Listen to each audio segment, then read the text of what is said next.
Mesdames et messieurs, bonsoir. Soyez les bienvenus pour cette nouvelle édition de notre journal de 22 heures au sommaire de l'actualité.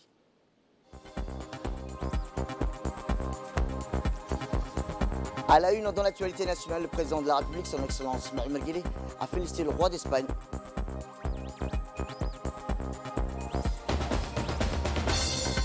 Et dans l'actualité internationale, le PNUD appelle à l'allègement de la dette de 54 pays.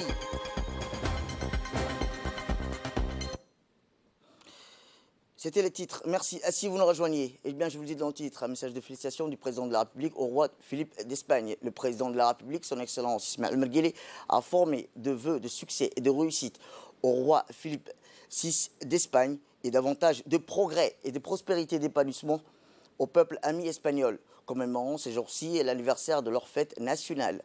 Le peuple et le gouvernement de Djibouti se joignent à moi pour exprimer leur sympathie à la nation amie espagnole, a écrit le président Guélé dans un télégramme de félicitations envoyé ce mercredi au roi Philippe VI. Nous nous réjouissons des liens privilégiés d'amitié et de coopération entre nos deux pays et nos deux peuples, a noté le chef de l'État dans le même document. Nous sommes particulièrement attachés à la préservation et à la promotion des partenariats stratégiques que nos deux nations entretiennent dans un ordre névralgique des secteurs, a également indiqué le président Guélé, réitérant ses vœux de bonne fête à l'ensemble du peuple ami espagnol. Un message similaire a été envoyé aussi au président de la République de la Guinée équatoriale, M. Teodoro Obiang. Autre actualité nationale, le 14e Conseil des ministres qui s'est tenu hier sous la présidence du chef de l'État, son Excellence Ismaël Merguele, au cours de cette séance du Conseil des ministres, a été examiné de nombreux projets de loi et évoqué en condamnant fermement l'acte terroriste qui avait coûté la vie à 7 de nos soldats avec 4 blessés et 6 disparus. Prenant acte de ce crime barbare et odieux, le Conseil des ministres a opté un projet de loi qualifiant de terroriste l'organisation dénommée Fruit Armé. Ce projet de loi sera transmis à l'Assemblée nationale pour un examen et adoption. On revient sur les autres projets de loi. Bismillah ar-Rahman ar-Rahim, sous la présidence du chef de l'État, son Excellence M. Ismaël Merguele, s'est tenue la 14e séance du Conseil des ministres en ce mardi 11 octobre 2022. Étaient inscrites à l'ordre du jour 5 questions. La première question est relative à un projet de loi portant création de l'Agence nationale pour la promotion de la culture. Cette agence a pour mission de développer, de promouvoir et de préserver la culture djiboutienne en général et en particulier d'inspirer, d'encourager et de soutenir une nouvelle dynamique de développement culturel en s'appuyant sur ces différents départements fusionnés. La présente loi est déclinée en 12 articles indiquant d'abord l'origine de la présente loi, définissant ensuite succinctement la mission assignée à l'agence, puis détaillant davantage cette dernière, et en dernier présentant brièvement l'organisation et le fonctionnement de l'agence au niveau de la gouvernance administrative et financière, lesquelles modalités d'organisation et de fonctionnement seront fixées ultérieurement par voie réglementaire.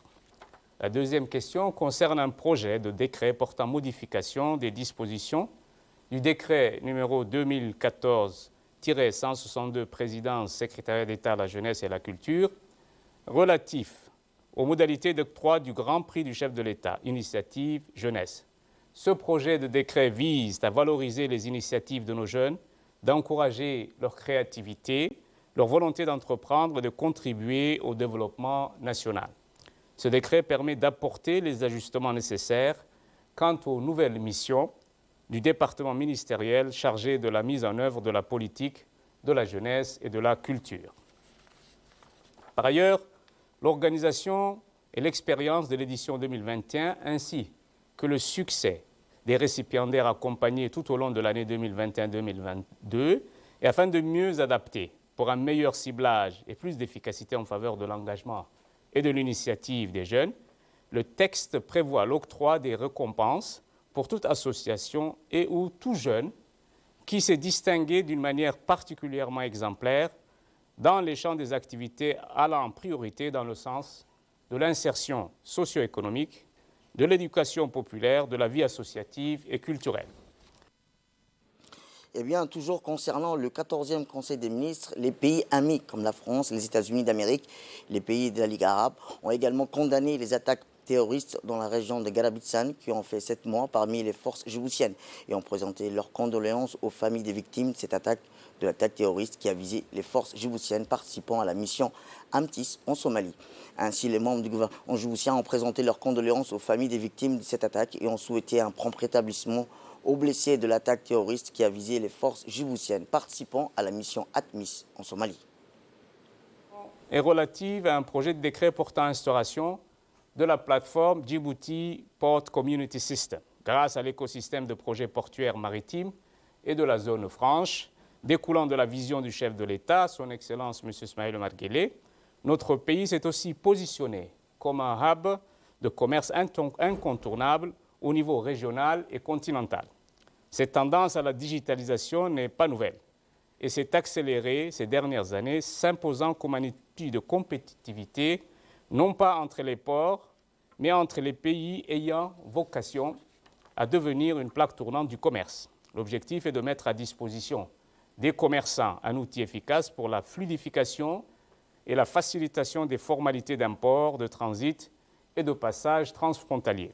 L'opérationnalisation de la plateforme par les parties prenantes a été actée compte tenu des opportunités offertes tant au niveau de la simplification des démarches administratives que l'amélioration de la compétitivité de la chaîne logistique. En effet, cette plateforme de soumission unique pour toute la communauté portuaire permettra de réduire le temps de transit et améliorer la sécurité et l'efficacité de la gestion des trafics. La quatrième question est relative à un projet de décret portant nomination.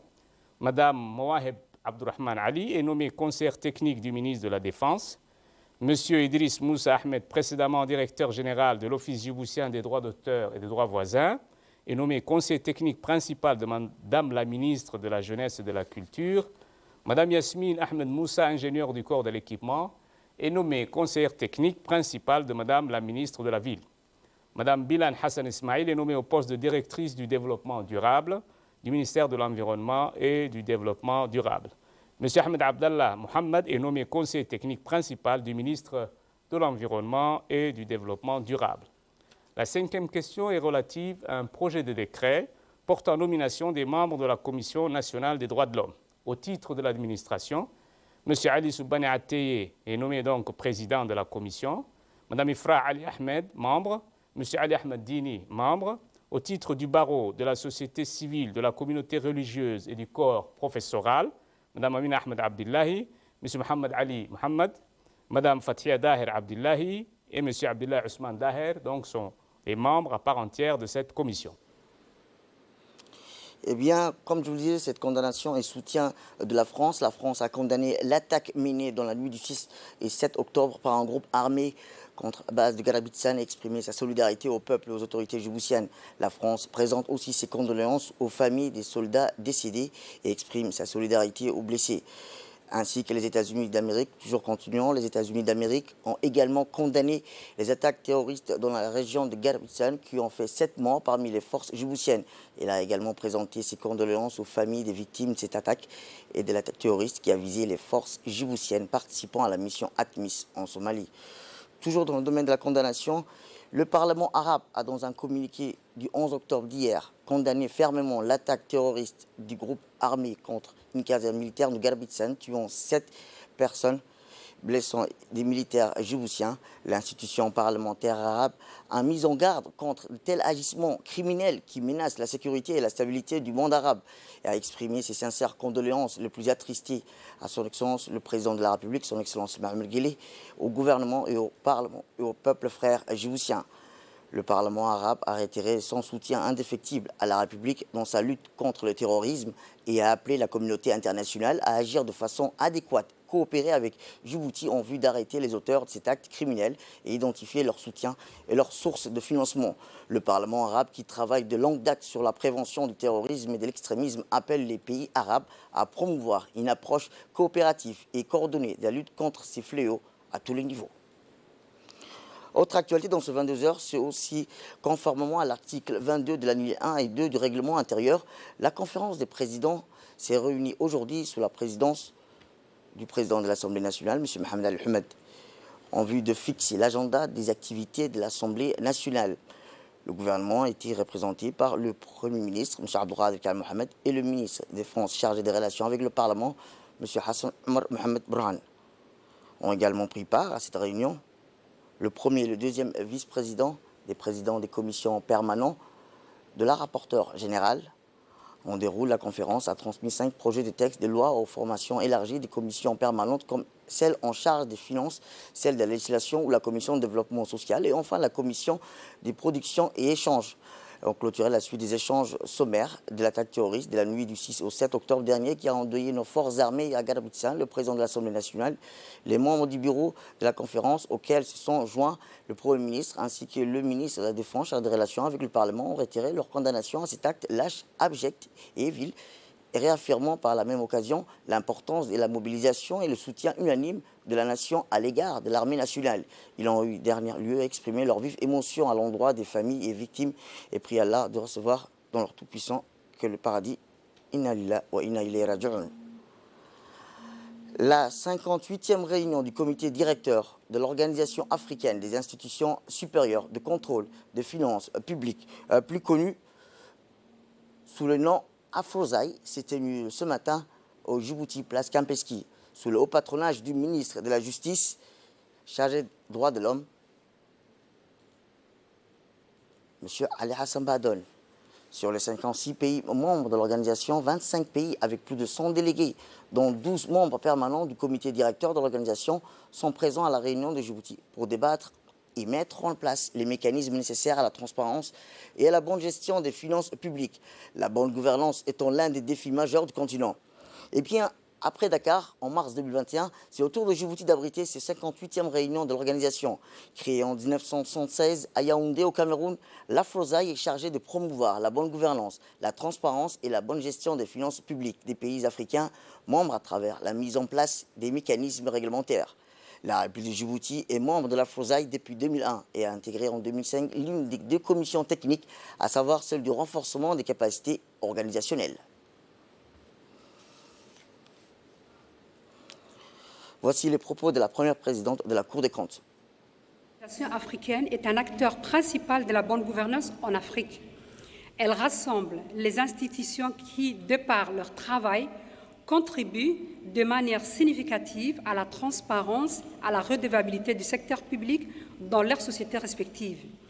Elle œuvre pour accroître la reddition des comptes, la transparence, la confiance des citoyens à l'intégrité de l'État, en encourageant la perception et l'utilisation rationnelle des ressources publiques pour le bien-être des populations. Plateforme de développement, de renforcement des capacités par excellence, l'Afrozaï assiste ses membres à renforcer leur professionnalisme, la crédibilité et la qualité de leurs produits. Outre ses capacités techniques avérées, l'Afrozaï puise sa richesse d'abord dans sa diversité culturelle et linguistique. L'arabe, le français, l'anglais et le portugais sont les langues de travail de cette organisation, avec toute la diversité que cela comporte. La diversité des ISC africaines aussi se retrouve en termes de modèles d'organisation, ce qui est un atout. L'Afrozaï encourage l'échange mutuel d'expériences, la solidarité entre les institutions qui la composent à l'échelle du continent, quelle que soit la langue, le mode d'organisation et le niveau de développement des dites institutions. De plus, elle s'emploie pour démontrer sa pertinence sociétale et vise la performance à tous les niveaux, la performance de l'organisation d'abord, celle des ISC qui la composent, avant de parler de celle qu'elle contrôle. Eh bien, comme je vous disais, l'Afrozaï est chargée de promouvoir la bonne gouvernance, la transparence, la bonne gestion des finances publiques des pays africains, membres à travers la mise en place des mécanismes réglementaires. Au nom de tous les chefs d'institutions supérieures contrôle des finances publiques, membres du comité directeur de l'Afrozaï, commencer mon allocution en m'acquittant de quelques devoirs, consistant tout d'abord à exprimer ma reconnaissance totale au président de la République du Djibouti, son Excellence Monsieur Ismaël Omar Guelleh, qui a rendu possible nos retrouvailles en autorisant la tenue en terre djiboutienne de la 58e réunion du comité directeur de l'Organisation africaine des instances supérieures de contrôle des finances publiques. Il me plaît ensuite, Monsieur le ministre de la Justice et des Affaires pénitentiaires chargé des droits de l'homme, de vous demander de transmettre à Monsieur le Président de la République ainsi qu'aux membres du gouvernement djiboutien l'expression de notre profonde gratitude et nos sincères remerciements. Je tiens également à exprimer toute ma reconnaissance à Madame Ismaël Mahamoud Ibrahim, la dynamique et efficace présidente de la Cour des comptes de Djibouti, pour l'accueil chaleureux qu'elle a bien voulu nous réserver. Madame la Présidente, nous sommes sensibles aux dispositions pratiques prises par vos soins pour rendre notre séjour à la fois utile et agréable dans cette belle ville de Djibouti, terre d'échanges et de rencontres, havre de la paix. Madame la Présidente, grâce à votre expertise, votre engagement sans faille et votre culte du travail bien fait, la Cour des comptes djiboutienne fait désormais partie des cours des comptes qui comptent. Cette rencontre annuelle constitue un espace d'évaluation, d'échange d'expériences, de partage de connaissances et de prise de décisions importantes sur les préoccupations, les enjeux et les défis majeurs auxquels fait face la communauté des ISC africaines. Cette 58e session tire son importance des récents changements intervenus au sein de notre organisation et ayant conduit à l'adoption de nouveaux statuts lors de la deuxième partie de la 15e Assemblée générale tenue en mars dernier à Dakar, au Sénégal. Cette initiative de révision, faudrait-il le rappeler, du texte fondamental de l'AFROSAI avait pour objectif d'optimiser la gouvernance de notre organisation afin de la rendre plus performante et à même de mieux répondre aux besoins de ses ISC membres. Eh bien, la République de Djibouti est membre de la FROSAI depuis 2001, rappelons-le, et a intégré en 2005 l'une des deux commissions techniques, à savoir celle du renforcement des capacités organisationnelles. En matière de gouvernance de la République de Djibouti, a pour fondement le plan national de développement PND pour la période 2020-2024, appelé Djibouti ici. Ici signifiant inclusion, connectivité et institutions. En effet, afin de mieux répondre aux défis et d'exploiter à mieux les potentialités de développement de Djibouti, le gouvernement a élaboré le plan national de développement PND 2020-2024, Djibouti ici, qui s'intègre dans la stratégie définie par le président de la République, son Excellence M. Ismaël Omar Guelleh, à travers le cadre de la Vision 2035. Élaboré de manière participative, le deuxième PND tient compte des engagements internationaux auxquels Djibouti a souscrit, notamment l'agenda 2063 de l'Union africaine et l'agenda 2030 de l'Organisation des Nations unies. L'objectif global est de faire de Djibouti un pays stable, pacifique, propre, sécurisé et procurant un environnement serein pour les initiatives privées. En effet, les vérifications des finances publiques telles que définies par les institutions supérieures de contrôle des finances publiques que vous êtes est un facteur important pour créer la différence dans la vie des citoyens. Le contrôle de l'administration publique et des organes du secteur public par les ISC a un impact positif sur la confiance des citoyens envers l'État, et notamment en ce qui concerne la bonne utilisation des ressources publiques. Une telle sensibilisation renforce les mécanismes de reddition de comptes et améliore la prise de décision.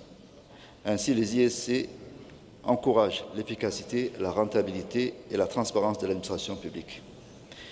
Une ISC indépendante, efficace et crédible constitue donc un élément essentiel dans un système démocratique, où les redditions de comptes, la transparence et l'intégrité font partie intégrante de la stabilité démocratique. Mesdames et Messieurs, c'est dans cette veine que la Cour des comptes de Djibouti a été créée à Djibouti en 1997. Initialement mise en place comme une chambre de la Cour suprême, la juridiction financière djiboutienne a connu 5 réformes institutionnelles importantes, réformes institutionnelles et juridiques depuis 2001, dont le plus fondamental est une réforme constitutionnelle. C'est autant d'initiatives permettant de renforcer son indépendance et son efficacité à la lumière de la déclaration de Lima et de Mexico. L'indépendance, le mandat et le pouvoir de la juridiction de Cour des comptes ont été renforcés. Ainsi, ce nouveau cadre juridique donne à la Cour des comptes la possibilité de programmer et de publier librement le résultat de ses travaux de contrôle. Son indépendance est aussi renforcée par la composition de son personnel, essentiellement des magistrats, dont le statut est régi par le Conseil supérieur de la magistrature. Au regard de la qualité des participants à cette réunion, dont je ne peux douter du sens élevé de la responsabilité et de l'engagement irréversible, j'ai la ferme conviction que vous aboutirez à des conclusions et des recommandations à la hauteur des attentes placées en ces assises de Djibouti qui inévitablement formeront un corpus de stratégies efficaces visant aussi bien l'émergence des IEC du continent que le renforcement de la bonne gouvernance pour le bien-être de nos populations respectives. Sur ce, tout en formulant le vœu que ces travaux se dérouleront dans de bonnes conditions, je vous souhaite une fois de plus un agréable séjour à Djibouti et déclare ouvert les travaux de la 58e réunion du comité directeur de l'AFROSAI. Je vous remercie. Autre actualité dans ce 22h, c'est aussi cette cérémonie de présentation de l'état d'avancement du projet DEGRA et des résultats s'est tenue au Sheraton Hotel. Cette cérémonie a vu la présence du ministre de l'Éducation nationale et de la formation professionnelle, de l'ambassadeur des États-Unis d'Amérique, du représentant de l'USAID, Lilo Jackson, de la vice-présidente de l'UNFD, ainsi que des hauts cadres du MENFOP et des représentants de l'ensemble des équipes pédagogiques. Cette cérémonie organisée par le FHI 300 Centre maître d'œuvre du projet DEGRA avait pour objectif de présenter les résultats actuels du projet. Ces résultats ont été fortement salués par le ministre ainsi que l'ambassadeur.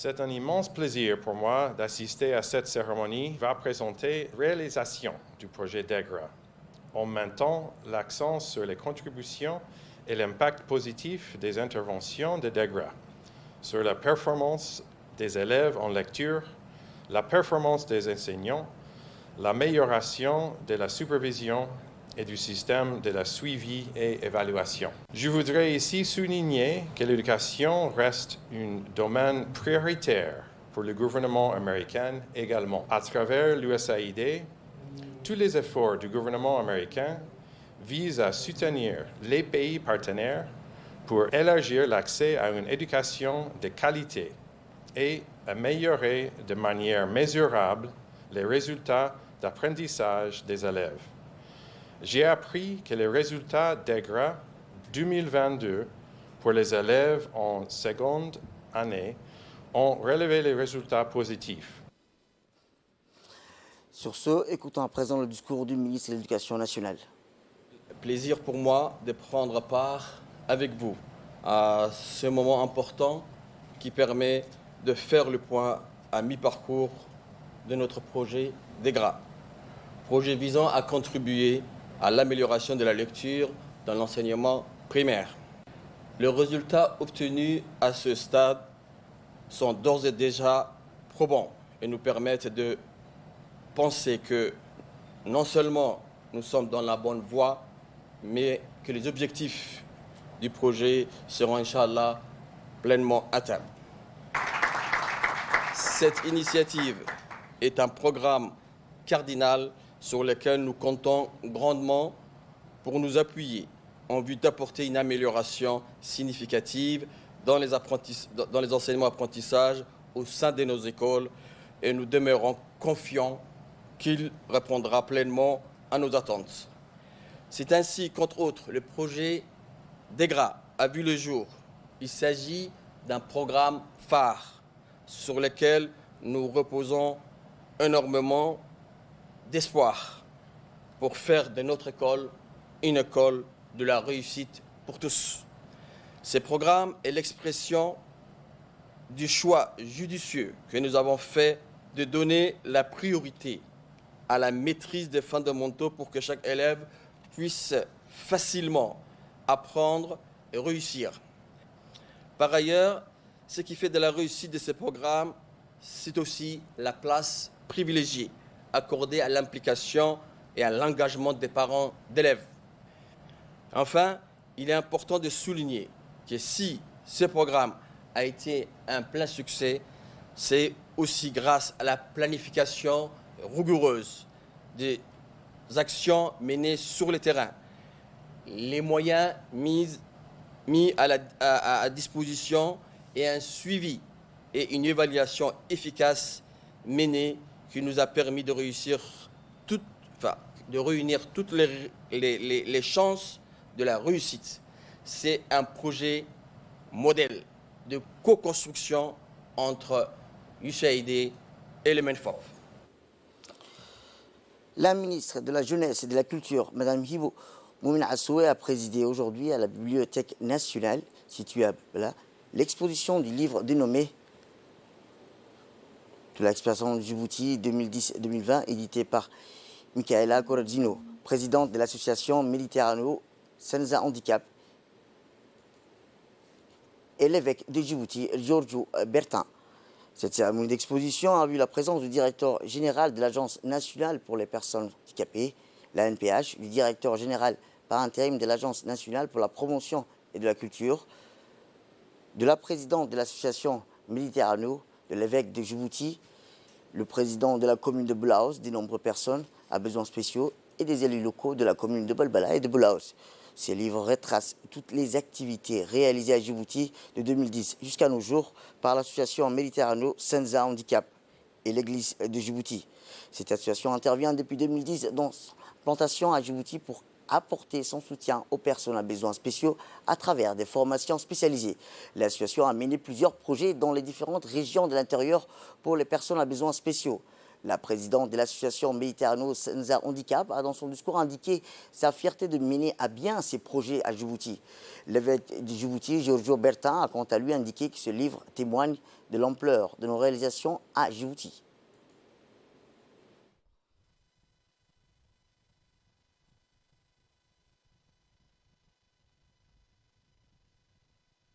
Nous avons fait cette dossier dans deux images. Vous voyez, il y avait la Cassave, qui est la belle terre de Djibouti, non? Ecco. Il y avait des défis que Djibouti présente à nous, avec deux images des pays, des pays, et des images de courage, de devoir prendre toutes les forces pour combattre, pour lutter, et alors aller avant. La vulnérabilité appartient à l'essence de l'homme. La réponse est l'amour. Non pas faux, doucereux et empreint de pitié, mais vrai, concret et respectueux. Dans la mesure où l'on est accueilli et aimé, inclus dans la communauté et accompagné pour regarder l'avenir avec confiance, on développe le véritable parcours de la vie et on fait l'expérience du bonheur durable. Eh bien, en prenant la parole à cette occasion, le directeur général de la NPH dit satisfait de la collaboration existante entre l'association Méditerrano Senza Handicap. Il a rappelé que cette association intervient depuis 2010, date son implantation à Djibouti, pour apporter son soutien aux personnes à besoins spéciaux. À travers des formations spécialisées, il a souhaité la continuité de leur soutien. Quant à la ministre de la Jeunesse et de la Culture, elle a indiqué que ce livre est un archive pour le travail accompli par l'association à Djibouti. On l'écoute. Moi, un grand plaisir que de m'adresser à vous ce matin pour vous souhaiter très cordialement la bienvenue ici dans l'auditorium de la Bibliothèque nationale à l'occasion de la présentation publique de l'ouvrage de sœur Michela Carrasino organisé par l'ANPH. Je voudrais également saluer, en profitant de l'occasion, tous les responsables d'institutions publiques, en premier bien sûr l'ANPH, mais les organisations qui les ont accompagnés et qui ne cessent d'œuvrer pour l'inclusion sociale et l'égalité des chances en faveur de personnes à besoins spéciaux, conformément à la feuille de route du président de la République, son Excellence Ismaël Omar Guelleh. Je profite de cette occasion aussi pour encourager, féliciter toutes les personnalités dévouées, ici présentes ou pas présentes, les associations de la société civile, et je dis bravo à ceux qui sont présents ici et dont leur présence témoigne de leur attachement à cette noble cause. Je remercie bien sûr la présidente de l'association d'avoir donné à découvrir ses activités initiatrices et concluantes et à partager son expérience. Et avec cette publication « Être tout cela, expérience à Djibouti 2010-2020 ». Le titre de l'ouvrage, à lui tout seul, exhorte à l'optimisme et à l'esprit positif et collaboratif, donc j'y tiens parce qu'on gagne toujours en famille, basé sur les rencontres et les partages d'expériences pour le bien-être de personnes à besoins spéciaux. Et enfin, je ne saurais clore mes propos sans remercier l'infatigable directeur général de l'ANPH et son équipe, avec qui nous travaillons en effet très étroitement, pour avoir choisi comme lieu de présentation du livre un site dédié à la conservation et à la diffusion du patrimoine documentaire national. Et l'ouvrage montrant les efforts consentis durant une décennie à Djibouti et pour des Djiboutiens a parfaitement sa place.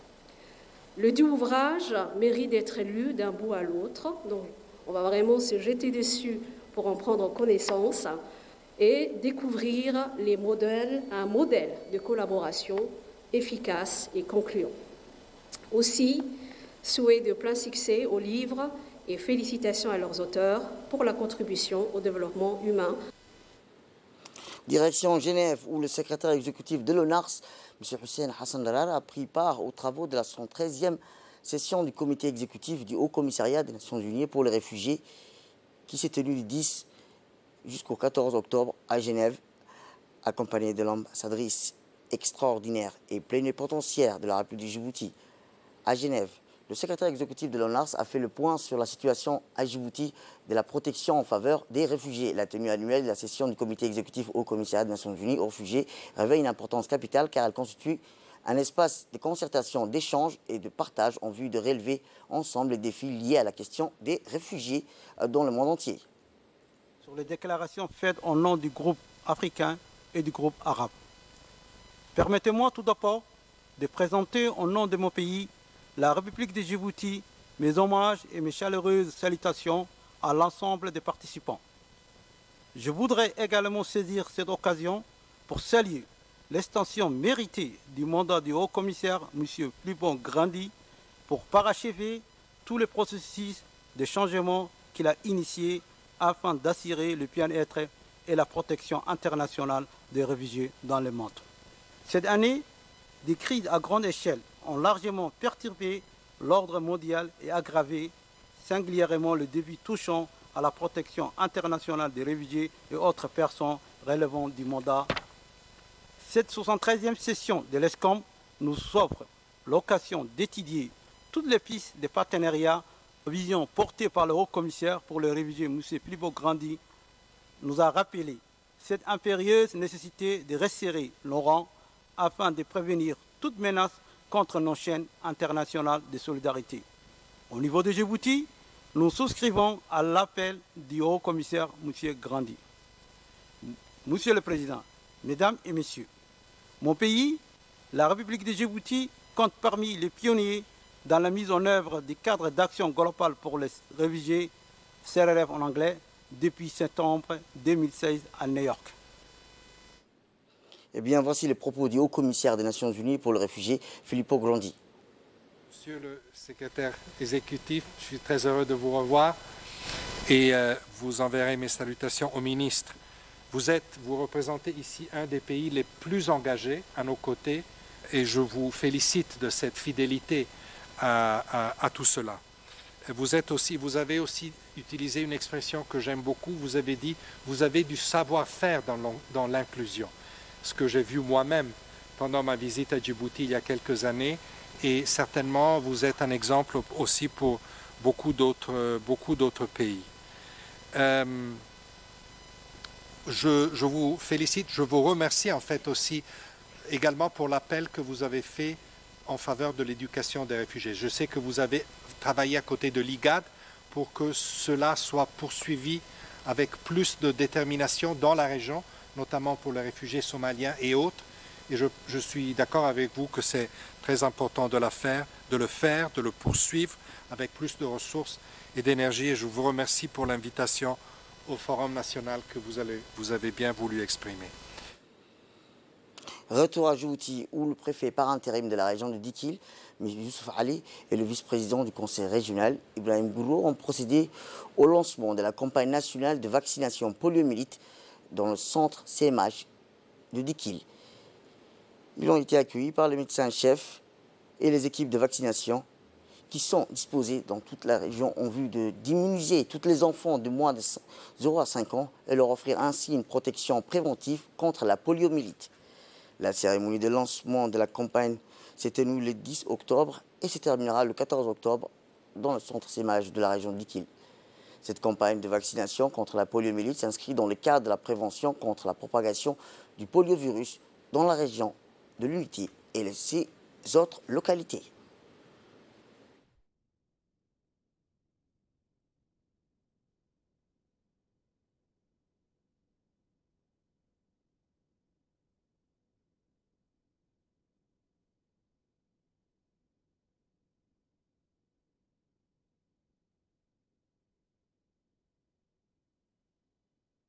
Moi, c'est Ibrahim Ismail Ibrahim, cadre du ministère de la Santé, vaccination, programme élargi de la vaccination. On vient de lancer la campagne de vaccination contre la poliomyélite NVPO 3 dans la région de Dikil, la ville de l'Unité.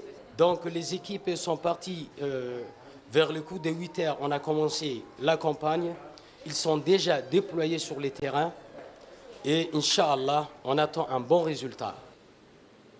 On reste toujours dans cette campagne de poliomyélite où c'est pour la région de Dartak, où le préfet Mohamed Cheikhou et le président du conseil régional, Elmel Bouh et d'autres notables de la région ont lancé cette campagne vaccinale qui ciblera tous les enfants de moins de 0 à 5 ans. Cette campagne, rappelons-le, durera du 10 au 14 octobre. Le ministère de la Santé a lancé officiellement cette campagne de vaccination à l'intention de tous les enfants âgés de 0 à 5 ans et vivant sur le territoire national. Cette campagne de vaccination consiste à administrer une dose de vaccin supplémentaire afin de protéger les enfants efficacement contre les effets du poliovirus. Ainsi donc, durant les 5 prochains jours, plusieurs équipes constituées des vaccinateurs, d'enregistreurs et des mobilisateurs auront la lourde tâche de sillonner la région, les localités et les sous-localités ménagées afin de vacciner 100% des enfants ciblés. Les parents et tuteurs sont priés de faciliter le travail des équipes de vaccinateurs afin d'offrir à leurs enfants une protection efficace contre la poliomyélite. Campagne de vaccination supplémentaire en 2 tours, conçue pour administrer aux enfants de moins de 5 ans 2 doses supplémentaires pour les protéger contre la poliovirus et en plus leur vaccination régulière prévue. Tous les enfants, quel que soit leur statut vaccinal, peuvent bénéficier d'une protection supplémentaire contre le poliovirus. Cette campagne va se dérouler pendant 5 jours de 10 au 14 octobre. Les enfants qui sont concernés sont de 0 à 5 ans. Il s'agit de 8 289 enfants à vacciner tout le long du territoire de la région d'Arta. Eh bien, dans leur intervention respective, les 2 responsables de la région d'Arta ont exhorté les parents à faire vacciner leurs enfants et ont encouragé les équipes des vaccinateurs à ne laisser aucun enfant de côté. On est très heureux d'assister ce matin à Arta à la campagne de lancement de la vaccination polio qui se déroule ce matin dans toute la région. la région d'Arta, avec son médecin-chef en tête, ont mené une campagne de vaccination avec l'appui de nos partenaires, l'OMS, la direction du ministère de la Santé, les différents techniciens de la santé, les infirmiers et tous ceux qui s'occupent de la vaccination générale. Donc, je félicite l'ensemble des cadres du ministère de la Santé. Je remercie nos partenaires qui sont avec nous pour ce lancement de la campagne de vaccination qui durera durant 5 jours et qui touchera les enfants de 0 à 5 ans dans toute la région. Et cette campagne, nous demandons aux parents, surtout aux mères qui gardent les enfants en bas âge, d'amener les enfants dans les points de vaccination, dans tous les points de vaccination, et d'accueillir dans de bonnes conditions les techniciens qui viendront les voir dans les quartiers. Et dans l'actualité internationale, je vous dis dans le titre, le PNUD appelle à l'allègement de la dette de 54 pays. Le programme des Nations Unies pour le développement s'est joint hier au concert d'institutions et d'organisations caritatives avertissant qu'une grave crise de la dette est en train de s'installer dans les régions les plus pauvres du monde. Dans un nouveau rapport, le PNUD estime que 54 pays représentant plus de la moitié des personnes les plus pauvres du monde ont désormais besoin d'un allègement immédiat de leurs dettes pour éviter une pauvreté encore plus extrême et leur donner une chance de faire face au changement climatique. Ces États ne parviennent pas à restructurer leurs dettes.